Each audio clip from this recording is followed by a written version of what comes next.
क्या अरविंद केजरीवाल सच में राजनीति छोड़ने की तैयारी कर रहे हैं? गोवा में दिए गए उनके एक बयान ने देश की राजनीति में ये सवाल खड़ा कर दिया है। आम आदमी पार्टी के राष्ट्रीय संयोजक और दिल्ली के पूर्व मुख्यमंत्री अरविंद केजरीवाल ने ये ऐलान कर दिया है कि अगर 2027 के गोवा विधानसभा चुनाव के बाद उनकी सरकार बनती है तो वो 5 दिनों के अंदर E20 पेट्रोल की बिक्री पर रोक नहीं लगाई गई तो वो राजनीति छोड़ देंगे। लेकिन एक सवाल यहाँ पर उठ रहा है कि आखिर E20 पेट्रोल को लेकर केजरीवाल ने अपनी राजनीतिक पारी तक का दाव क्यों लगा दिया? आखिर क्या ये सिर्फ चुनावी बयान है या इसके पीछे कोई बड़ा राजनीतिक और आर्थिक मुद्दा छिपा है? चलिए पूरी कहानी को एक एक करके समझते हैं। पहले समझिए कि अरविंद केजरीवाल ने कहा क्या था।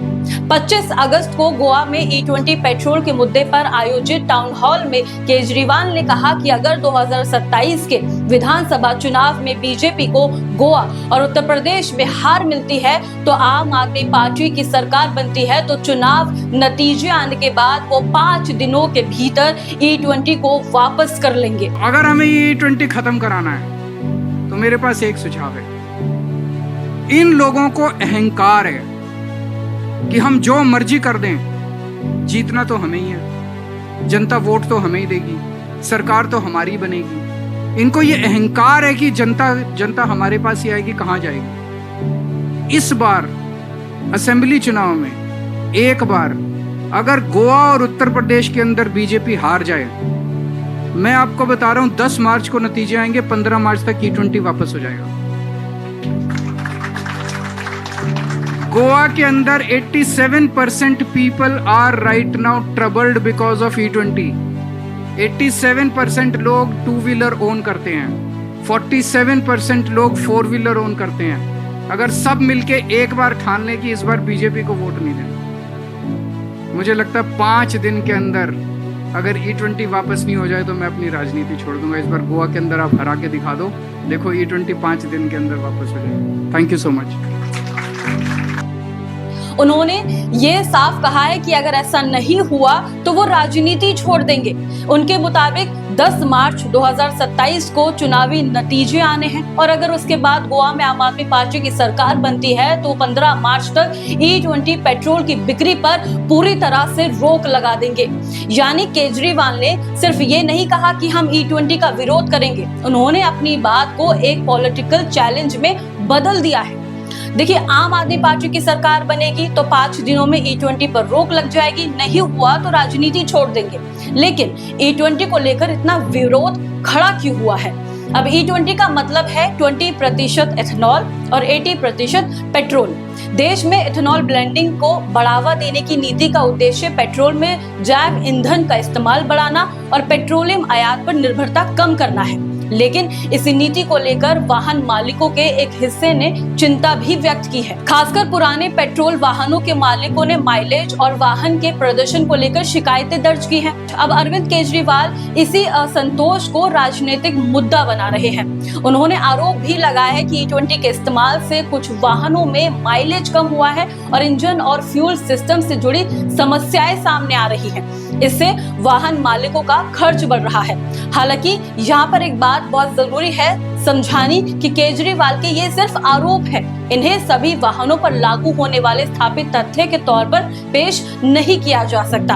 अब केजरीवाल का दावा है कि पुरानी गाड़ियों को लेकर सबसे बड़ी चिंताएं हैं। केजरीवाल ने गोवा में दावा किया है कि उन्होंने करीब 29 ऑटोमोबाइल कंपनियों को पत्र लिखकर ये पूछा है कि 2023 से पहले बनी उनकी गाड़ियों में E20 पेट्रोल का इस्तेमाल पूरी तरह से सुरक्षित है भी या नहीं। उनका ये दावा है कि उन्हें इन कंपनियों से कोई स्पष्ट जवाब नहीं मिला है। उन्होंने ये भी कहा कि उन्होंने कुछ ऑटोमोबाइल कंपनियों के अधिकारियों से व्यक्तिगत रूप से बात भी की और अधिकारियों ने कथित तौर पर अपनी पहचान सार्वजनिक ना करने की शर्त पर E20 को लेकर चिंताएं हाजिर की हैं। अब देखिए, केजरीवाल ने आरोप लगाया है कि कंपनियां सरकारी एजेंसियों की कार्रवाई के डर से सार्वजनिक रूप से इस मुद्दे पर बोलने से बच रही है। अब यही केजरीवाल का आरोप है जिसकी स्वतंत्र पुष्टि उपलब्ध रिपोर्ट्स में नहीं मिली है। लेकिन अभी गोवा ही क्यों? अब यहाँ कहानी का सबसे बड़ा राजनीतिक हिस्सा शुरू हो चुका है। गोवा में 40 विधानसभा सीटें हैं। फिलहाल आम आदमी पार्टी के खेमे में 2 विधायक हैं। 2027 में गोवा में विधानसभा चुनाव होने हैं और केजरीवाल E20 के मुद्दे को सीधे गोवा के मतदाताओं की रोजमर्रा की जिंदगी से जोड़ने की कोशिश कर रहे हैं, क्योंकि गोवा में 2 पहिया और 4 पहियों वाहनों का इस्तेमाल ज्यादा होता है। केजरीवाल ने अपने भाषण में दावा किया है कि 87% परिवारों के पास 2 पहिया और 47% के पास 4 पहिया वाहन है। यानी अगर E20 से माइलेज और वाहन के खर्च को लेकर लोगों में नाराजगी है तो आम आदमी पार्टी इसे सीधे तौर पे घर के बजट और वोट से जोड़ना चाहती है। अब यही वजह है कि केजरीवाल ने बीजेपी को आड़े हाथ ले लिया। केजरीवाल का कहना है कि सरकार को जनता की शिकायतों की चिंता नहीं है। उन्होंने बीजेपी पर भी आरोप लगाया है कि उन्हें भरोसा हो गया है कि जनता उन्हें ही वोट देगी और सत्ता में उनको अपने पैच और सत्ता उनके पास रहेगी। इसलिए केजरीवाल ने गोवा और उत्तर प्रदेश के चुनावों का जिक्र करते हुए कहा है कि अगर बीजेपी को चुनाव में झटका लगता है तो E20 को वापस लेने का राजनीतिक दबाव बनेगा।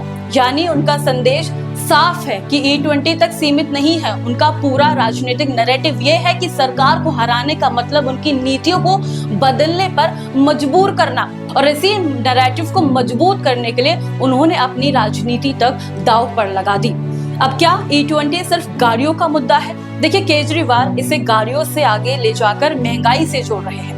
उन्होंने आरोप लगाया है कि एथेनॉल बनाने के लिए गन्ने का इस्तेमाल और चीनी की उपलब्धता के बीच संबंध के कारण चीनी की कीमतों पर असर पड़ रहा है। उन्होंने दावा किया है कि चीनी के दामों में तेजी से बढ़ोतरी हुई है। हालांकि चीनी की कीमतों और सिर्फ एथेनॉल नीति का परिमाण बताना एक राजनीतिक दावा है। चीनी की कीमतों पर उत्पादन, स्टॉक और मांग और अन्य बाजार की परिस्थितियों समेत कई कारकों का प्रभाव पड़ता है। इसलिए इस दावे को भी पूरी तरह से स्थापित तथ्य के रूप में पेश करना सही नहीं होगा। लेकिन अब यहाँ पर एक सवाल है, क्या 5 दिनों में इतनी बड़ी पॉलिसी E20 को हटाना बहुत आसान है? अब यही बयान इस पूरे मामले को दिलचस्प बना रहा है। अगर 2027 में आम आदमी पार्टी की सरकार बनती है तो E20 सिर्फ गोवा सरकार का फैसला नहीं है। ईंधन की ब्लेंडिंग नीति केंद्र सरकार की व्यापक पेट्रोलियम नीति से जुड़ी है। ऐसे में किसी राज्य में E20 की बिक्री पर रोक लगाने का फैसला कानूनी, प्रशासनिक और केंद्र राज्य अधिकारों के सवाल पर भी खड़े करता है। इसलिए केजरीवाल का 5 दिन वाला बयान सिर्फ प्रशासनिक हेडलाइन नहीं है, ये एक राजनीतिक चुनौती भी है। अब ये मूल रूप से जनता से जुड़ा भी है। हमें सत्ता दीजिए, फिर 5 दिन में हम करके दिखाएंगे, और अगर ऐसा नहीं हुआ तो वो राजनीति छोड़ देंगे। क्या ये 2027 के चुनावों की तैयारी है? काफी हद तक आम आदमी पार्टी की चुनावी रणनीति के रूप में इसे देखा जा सकता है। गोवा में चुनाव अभी दूर है, लेकिन आम आदमी पार्टी ने E20 को लेकर टाउन हॉल अभियान शुरू कर दिया है और पार्टी इस मुद्दे को कई राज्यों से जोड़कर लेकर जा रही है। मतलब साफ है, E20 अब सिर्फ पेट्रोल पंप का मुद्दा नहीं रह गया, ये धीरे धीरे विपक्ष के लिए सरकार को घेरने का बड़ा मुद्दा बन चुका है। और केजरीवाल ने इस मुद्दे को सबसे बड़े राजनीतिक दांव में बदल भी दिया।